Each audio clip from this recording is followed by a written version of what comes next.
आप लोगों को थोड़ा हेल्थ इश्यूज के बारे में बताऊं। चले गए कुछ बच्चे के पास जो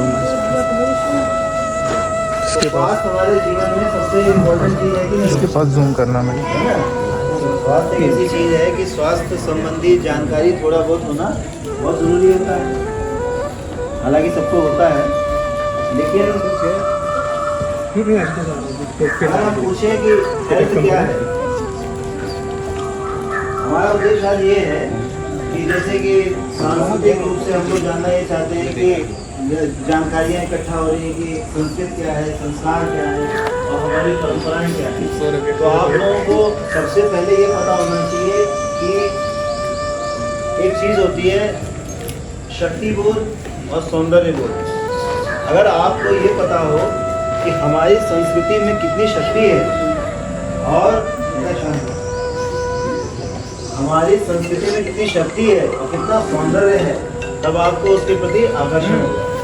ठीक है, इसके पहले आप लोग ये समझ नहीं पाएंगे कि हम किस चीज़ के प्रति इतना ज़्यादा अट्रैक्टिव हो। तो सौंदर्य से अर्थ ये है कि हमारे जो पुरातन साहित्यों में पहले के साहित्य जो होते थे उनमें इतना ज़्यादा हमारे यहाँ हेल्थ इश्यूज को लेकर स्वास्थ्य संबंधी इतना ज़्यादा एडवांसनेस थी, इतना ज़्यादा हम लोग आगे थे, जो आजकल जो एजुकेशन पढ़ाई जाती है उससे भी बहुत आगे थे। इसका सबसे बड़ा बहुत ही बनता है कि WHO देख लो वहाँ भी दिख रहा है। WHO पता है क्या है? वर्ल्ड हेल्थ ऑर्गेनाइजेशन की डेफिनेशन क्या है? एक स्वस्थ व्यक्ति की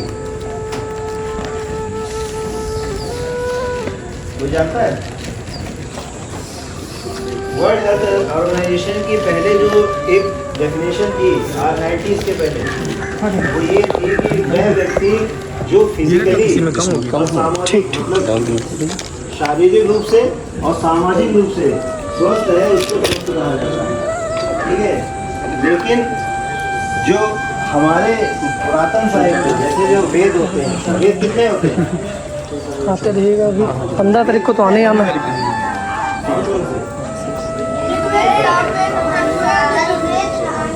हाँ गुड। तो कौन कौन से हैं? ऋग्वेद बता दिए, ठीक है।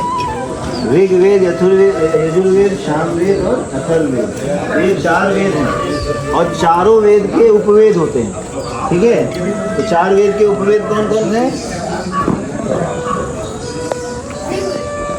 चारों वेद के उपवेद क्या क्या है? देखो नहीं पता बताते हैं। अच्छा लिख भी दीजिए चाहे। आयुर्वेद, लिख दीजिए, सब लोग कॉपी में नोट कर लेना, ठीक है।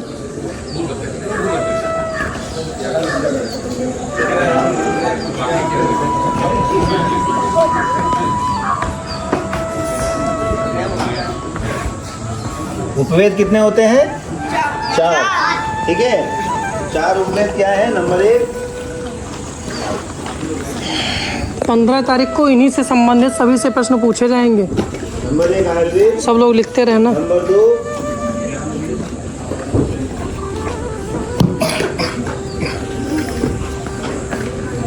धनुर्वेद, नंबर 3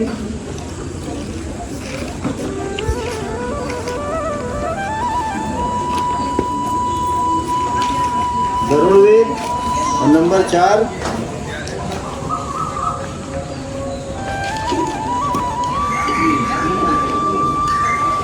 अर्थशास्त्र। ठीक है, तो ये 4 वेद के साथ 4 उपवेद होते हैं। हम यहाँ पे बात मैक्सिमली इसकी करेंगे आयुर्वेद की, क्योंकि जितना भी ज्ञान जो कि स्वास्थ्य हमारे हम अपने आप को स्वस्थ रखने के लिए, तो स्वस्थ की परिभाषा क्या है पहले तो ये जान लें। स्वस्थ की परिभाषा WHO ने पहले क्या की कि जो व्यक्ति शारीरिक रूप से और सामाजिक रूप से स्वस्थ है, मैं हिंदी में बता रहा हूँ, तो सामाजिक रूप से स्वस्थ है उसको स्वस्थ कहा जाता है। जबकि हमारे आयुर्वेद में या अथर्ववेद, क्योंकि अथर्ववेद का अंग है आयुर्वेद, अथर्ववेद का एक पार्ट कहा जाता है, जो अथर्ववेद में कहा गया था वो क्या है? समदोषा, सम अग्नि, समधातु मला क्रिया प्रसन्नेन आत्मनेन मना इत्युविदिते स्वस्था। मतलब कि जिस व्यक्ति के दोष सम हो, दोष क्या है? 3 दोष होते हैं हमारे शरीर में, वात पित्त कफ, सुना है ना? नहीं सुना होगा। हमारे शरीर में 3 दोष होते हैं, ठीक है? 3 दोष होते हैं, 7 धातु होती हैं। देखिए बहुत लाइट है, जहाँ ज़्यादा हो बता देना कि बहुत ज़्यादा ओवर हो रहा है। ये बहुत बेसिक है। 3 दोष होते हैं, कौन से? वात पित्त कफ, और 7 धातु होती हैं, ठीक है? कौन कौन सी? रस, रक्त, मांस, मेद, अस्थि, मज्जा और शुक्र, ठीक है? ये 7 धातुएं होती हैं, और ये सातों धातु जो होती हैं एक के बाद एक बनती है। जैसे आप आहार ग्रहण करते हैं, ठीक है? आपने भोजन किया, भोजन करने के बाद सबसे पहले रस धातु बनती है, रस के बाद रक्त बनती है, उसके बाद मांस बनता है, फिर रस, रक्त, मांस, मेद, अस्थि, फिर अस्थि बनती है, फिर मज्जा, फिर तत्, शुक्र बनता है। और 8वां जो धातु बोला जाता है ओज, और जिसके अंदर शुक्र की अधिकता होती है वो जो ओज, उसके चेहरे पे पता चलता है कि हाँ वो व्यक्ति, उसका ललाट कुछ लोगों को होता है, देखने से लगता है कि अरे बहुत अट्रैक्टिव चेहरा है। तो वो अट्रैक्टिवनेस तब आती है जब आपके अंदर ओज की अधिकता होती है। तो ये हमारे सिद्धांतों में है, हमारे अपने सिद्धांतों में है, जिनकी जानकारी बचपन से सबको होनी चाहिए। और इसीलिए आज इस विषय को थोड़ा थोड़ा बता रहे हैं कि आप लोगों को इस चीज़ का बोध होना चाहिए कि हमारा जो ज्ञान है वो इतना ज़्यादा एडवांस था, इतना ज़्यादा महत्वपूर्ण था, जिसकी जानकारी हम लोग कहीं ना कहीं दे नहीं पाए। क्योंकि आप लोग इस समर कैंप का हिस्सा हैं, तो आप लोग को ये जानकारी मिल रही है कि आज हम लोग जिसका ये दावा किया जाता है, अमेरिका वगैरह ये सब चीज़, आप लोग जैसे आगे आगे पढ़ेंगे, समय जैसा भी होगा आगे आगे पढ़ेंगे, जानेंगे कि ये लोग कॉपी करके पेश किए हैं, कुछ नहीं किया। जैसे WHO ने अपनी जो डेफिनेशन 90s के बाद जो चेंज की, तो मैंने क्या बताया? क्या वैसे?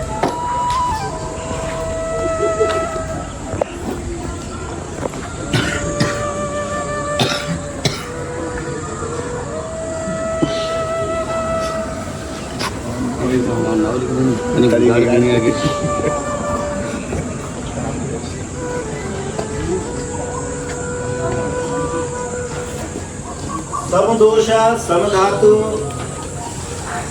मला क्रिया, मतलब जिसके अंदर दोष सम हो, धातु सम हो, इसको कोई अप डाउन ना हो, सबकी एक रिदम बराबर हो, और खाली समझ दो।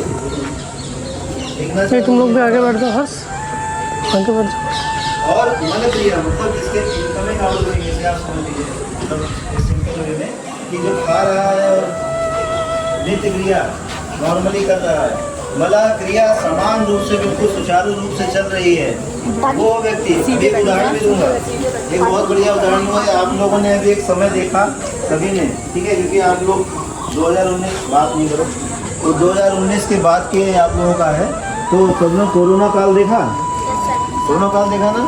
तो कोरोना काल में आप लोगों ने क्या देखा? कोई एक बच्चा बता, छोटा बच्चा बताया, तुम बता। कोरोना काल में सबसे कोई क्या चेंजेस देखिए सामान्य व्यवहार से? सब बंद हो गया। और कोई भी बाहर निकलता नहीं था। कोई बाहर नहीं निकलता था, एक दूसरे से मिलते नहीं थे, हाथ मिलाना ये सब बंद था, है ना? मास्क लगा एक दूसरे से फैलता था, ये अफवाह थी, है ना? अफवाह थी, इसका कोई साइंटिफिक एविडेंस नहीं था। बैठ, थैंक यू। तो क्या था कि एक दूसरे से संचरण करने की एक थ्योरी थी कि एक से दूसरे को फैलता है, ठीक है? जो कि है भी, होता भी है, लेकिन किनको फैलता है? जिनकी आजकल हम लोग बोलते क्या थे, एक शब्द इस्तेमाल करते थे, इम्यूनिटी बोलते हैं ना, रोग प्रतिरोधक क्षमता। जिनकी डाउन हो जाती थी उनको ये बीमारी लगती थी। अब ये डाउन कैसे होती है, इसका कौन सा मीटर है?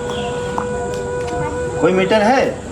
लेकिन हमारे सिद्धांतों में ये बताया गया है कि जिनके ये सब गड़बड़ होंगे, जिनके दोष सम नहीं रहेंगे, जिनके धातु गड़बड़ हो जाएंगे, और जिनके कॉन्स्टिपेशन या ऐसी समस्या हो गई, मतलब वो वनरेबल हो गया, वो ऐसा एक विक्टिम होने को तैयार हो गया है कि जिसको कभी भी कोई भी बीमारी, इवन वायरल जो सर्दी जुकाम बोलते हैं ना, वो भी हो सकता है।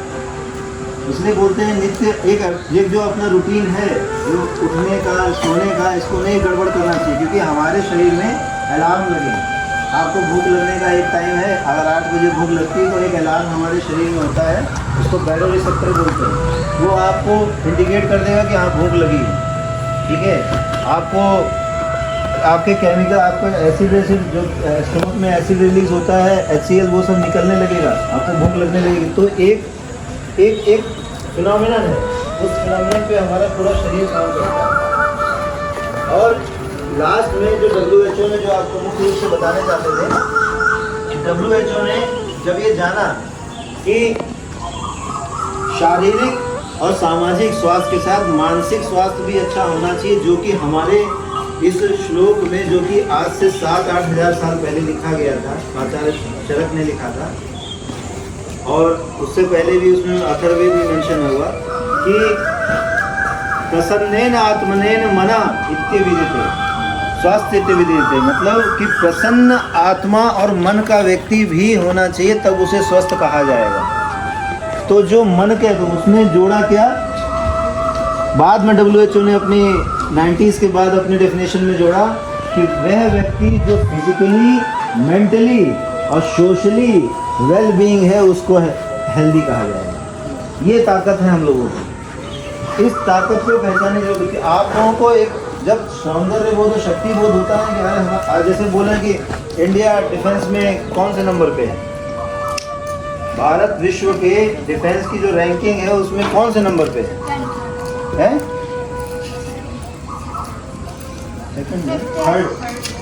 थर्ड बहुत ही स्ट्रॉन्ग इंडियन फोर्सेस में से है। तो ये हमारा शक्ति बोध है, क्योंकि आप इंडिया क्या है, भारत क्या है, भारत एक यही भारत है, आप लोग भारत हैं, यहीं से भारत बनता है। लेकिन इसका जब तक आप लोगों को बिल्कुल स्ट्रांगली एक अंदर से अनुभव नहीं होगा कि हमारा भाई, तब तक आपको उस पर गर्व नहीं होगा। किसी चीज़ पे गर्व होने के लिए कारण चाहिए होता है, ठीक है। और सौंदर्य बोध जब आप कहीं जाएँ, कहीं बाहर जाएँ तो अच्छा है, कहीं अच्छी जगह घूम के आए, कहीं तो पता चलेगा कि अरे कितनी सुंदर सुंदर, ज़्यादा नहीं चुका ही चलेगा या आसपास चलेगा, पता चलेगा कितना सुंदर देश है भारत। तो एक बहुत इम्पोर्टेंट चीज़ होती है शक्ति बोध, सौंदर्य बोध। उसी के लिए है ये कि इतना साइंटिफिक चीज़ें हैं ये कि आप WHO को भी मानना पड़ा लास्ट में कि हाँ, इस मेंटल हेल्थ का भी एक इशू, क्योंकि आप लोगों ने देखा कि अमेरिका वगैरह में ज़्यादातर आजकल स्ट्रेस बोल देते हैं कि लाइफस्टाइल डिजीज है, जैसे बोल दिया जाता है, छोटी चीज़ इस्तेमाल कर दी जाती है, लाइफस्टाइल तो जीवन शैली की बीमारी है, बोल दिया। डायबिटीज़ क्या है, जीवन शैली बीमारी। अच्छा, एक इम्पॉर्टेंट चीज़ ये होती है कि जीवन शैली क्या है। आपको जानकर हैरानी होगी सभी को, जो कि बहुत इम्पोर्टेंट चीज़ है कि जीवन कैसे जीना है, ये तक आयुर्वेद बताता है।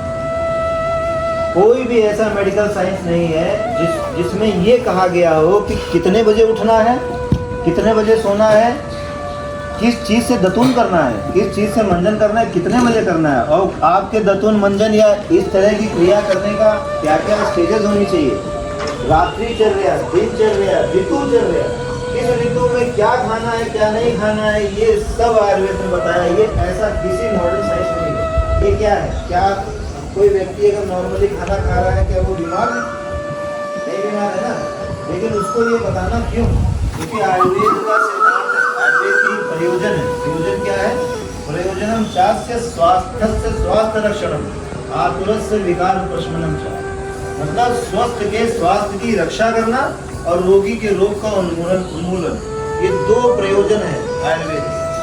और वो प्रयोजन क्या है कि जो स्वस्थ व्यक्ति है उसको स्वस्थ भी रखना। जैसे आप लोग च्यवनप्राश खाते हैं, ठीक है, च्यवनप्राश खाते हो, क्या बीमार हो क्या? नहीं, इसलिए रखते हो क्योंकि आपकी इम्यूनिटी से बीमार ना हो, ठीक है। और एक होता है बीमार होने के बाद की चिकित्सा, उसकी चिकित्सा के सिद्धांत हैं, चिकित्सा की परिकल्पनाएं हैं, बहुत सी चीज़ें हैं, मैसेज कल्पना है, कैसे कैसे औषधि देनी है, वो भी सब है, सबको पता है। तो ये दो सिद्धांतों पे हम लोग काम करते हैं। पहले जबकि जब आप कोई जैसे आप ठीक हो, अब पीछे लोग भी बैठे हैं कि आप ठीक हो और आपको कहे लो पैरासीटामोल खा लो, क्या खा लोगे? कोई नहीं खाएगा। लेकिन आपको एक चम्मच उनके पास दे, लो खा लो, बचेगा नहीं यहाँ पे, सब खत्म कर देंगे। तो ये खूबसूरती है जो चीज़ें बहुत ही इम्पोर्टेंट होती हैं जानने की कि हाँ हम लोगों में इतना ज़्यादा शोध और ये जब वो पहले ये केमिस्ट्री शब्द आया कहाँ से आया? ये कीमिया घर बोला जाता था पहले, होता है ज़्यादा कीमियाबाज ना बोलो, कीमियाबाज मतलब कीमिया घर बोला जाता था जहाँ पे केमिस्ट्री की शोध होते थे, इनको कीमिया घर बोलते थे। और वो उसी से कीमिया से केमिस्ट्री बन गया।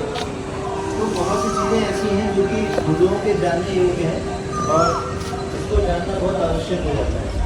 सेकंड, कहीं भी जैसे अभी बात हो रही थी कि इम्यूनिटी को लेकर, जब आपकी इम्यूनिटी डाउन होगी, ये जब चीज़ें ऐसी होंगी तब आपको जुकाम होगा। अगर घर में 4 लोग हैं, अगर आप 4 लोग घर में हैं और 3 लोगों या 2 लोगों को थोड़ा ऐसा हो रखा है, मतलब जुकाम हो रखा है, इन्फ्लुएंजा वायरस से के शिकार हैं, तो कोई हार्ड एंड फास्ट रूल नहीं है कि वो तीसरा नंबर ए भी अगर बीमार है तो सी और डी भी तो जुकाम हो जाएगा। ऐसा हुआ है? कभी नहीं हुआ, कभी नहीं होता ऐसा। क्यों नहीं होता? वायरल है तो सबको होना चाहिए भाई। वायरस अगर था कोरोना और वायरल सबको होता है कि वायरस को तो कोई रोक नहीं सकता। ऐसा क्या कारण था कि जिसको आपको हुआ आपको नहीं हुआ, और फिर कभी आपको हुआ तो उनको नहीं हुआ? रैंडमली क्यों हुआ? उसका कारण ये था कि जब हमारा जो स्वास्थ्य है, इम्यूनिटी ऐसे थोड़ा है कि आज है कल नहीं है, ऐसा नहीं होता। चीज़ें ये है कि हम लोग इतना स्ट्रॉन्ग कभी कभी होते हैं कि हम लोगों को कोई इम्यूनिटी इश्यूज होते नहीं।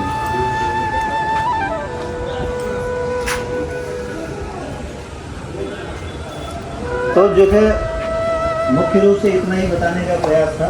नहीं अभी आप और होता है। अगर एक चीज़ और बता दें,